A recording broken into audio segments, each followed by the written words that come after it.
Hello everyone and welcome to another Top 5 Records video. Another Top 5 of my vinyl finds from the last month. I'm talking about the month of July. I did this series about until a year ago and then I stopped buying as many vinyls as I did in those days. But now July was another good month. So you know what? I'm gonna start it again and I'm gonna share with you my 5 favorite records I have bought within a month. Looking back on July, it was a pretty good month, and I'm gonna kick it off with a record I found in Soho in London. In a record store, I found this one, Seraphon's album, self-titled Seraphon. Now, I already owned a copy of this. I owned the first Dutch pressing of Seraphon's album because a couple of years ago Acoustic Sound Series did a reissue of this. I was too late to get the reissue, but then I found for I believe 20 or 30 euros a Dutch pressing about a year ago. Bought it assuming I would never find a 1955 original, but lucky me, I walked into a record store in London and for about I believe £10 I found this rare beauty. It's a 1955 original in mono, and I put this thing on my record player and it is gorgeous. It is gorgeous. The thing is, when you get such an old record and you hold it in your hands and you feel the cardboard and you take a look at the vinyl, it's thick vinyl and it's nice mono without having mono imprinted on it, because in 1955 almost nobody did stereo. I mean, you really have the idea that you're holding an old treasure, and this album is just pure magic. On the number 5 spot, Seraphon's self-titled album from 1955. I have a shared 4th place, because what I'm holding here is first UK stereo copy of Cream Wheels of Fire, and first UK mono pressing of Wheels of Fire, and which I both found the last month. I found the stereo pressing here in Amsterdam, and I found the mono pressing in London for about £10, and the other was €5, something like that. Now, I haven't given them a spin yet, but I've always been listening to my Canadian stereo pressing from 1968. I believe that's also a first pressing, but the Canadian doesn't sound right. So I've always been on the lookout for a different pressing, and the last couple of years I didn't come across a good one, and with a good one I mean a British one, and now in 1 month I found mono and a stereo. So I'm gonna give that a spin tonight, and perhaps I might do a video on comparing the stereo to the mono. I'm not sure how many people are actually interested in this record, but leave a comment below if you'd like to see a comparison video on that. On the number 4, Wheels of Fire. Now on the number 3 I have a new record. I'm actually pretty excited about this one. Troye Sivan's record Bloom.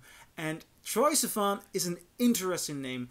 Right now he has a summer hit, Rush, which is I believe about a brand of poppers, or it's really a party track. And I've been looking for this Troye Sivan record for a couple of months, but I couldn't find it anywhere. It's one of those rare records that once got released, and it's very tough to find a reissue or anything of its kind. It goes online for about $80. So but $80 is too much for me. I mean, I'm still discovering Troye Sivan. So I was in Bordeaux in the Fnac, and Fnac has some beautiful new titles, and above in the shelves I couldn't find this record. I was seriously searching for this record. I've been looking all over the place, and then below in the shelves in which they put the records just like this, it's more of a way to store them than to put them for sale. I just found it. I found Bloom, and this is an awesome pop album. I mean, there's something mysteriously interesting going on. I'm really looking forward to his new album, which I believe will be released in a month or 2. So I'm curious, are you guys also looking forward to Troye Sivan?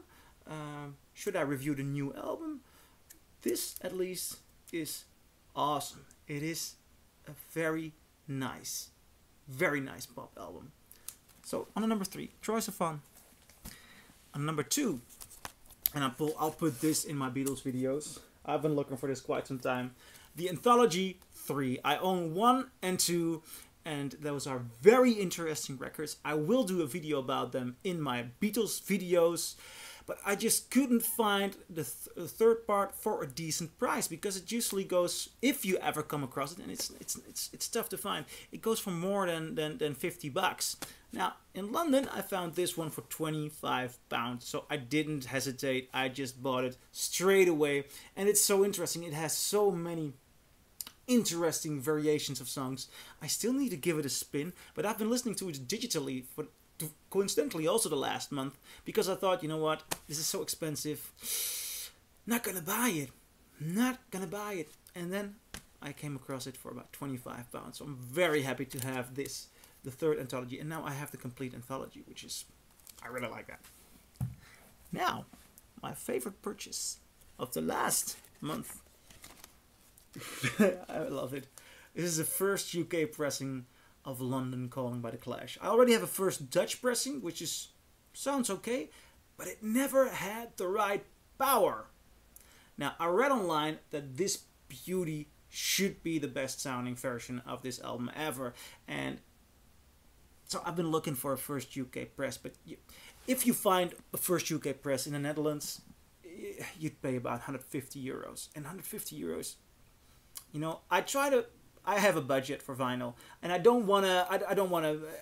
not gonna make it too crazy. Yet this one was lying in a store in Greenwich in London for £40, a first UK pressing, and it's in very good state. So I didn't hesitate.